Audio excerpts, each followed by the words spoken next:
The protesters who were on this bridge the night of June 1st were hit with smoke, tear gas, and less than lethal projectiles.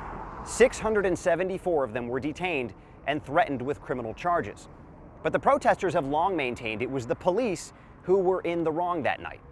It's a claim that was bolstered a few days later when Dallas Police Chief Renee Hall said charges wouldn't be filed at all. But for the protesters, it didn't end there. They had to wait 74 days for the department to release the findings of its investigation, which finally happened late Friday night.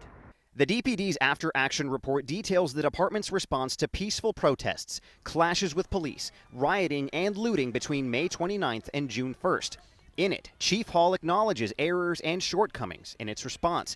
The 83-page report says department leaders learned a number of lessons and plan to make changes, including banning officers from firing direct contact hits from pepper ball launchers indiscriminately into a crowd.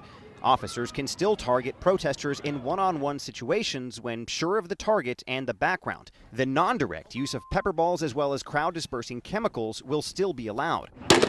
Changes to DPD orders also ban firing the department's 40mm less lethal stingers into crowds.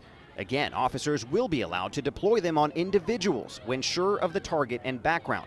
Members of DPD, both sworn and unsworn, will be required to stop or attempt to stop other DPD employees when force is inappropriately used or when it's no longer necessary. June 1st protest organizer Dominique Alexander says limiting less than lethal tactics isn't enough. They shouldn't have them at all. We want to defund them, period.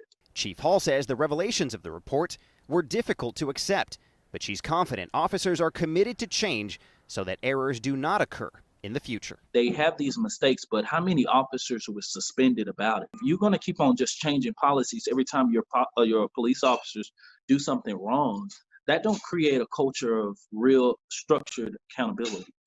The police department, protesters, even we as journalists have a long road ahead in figuring out the mistakes that were made and how to fix them.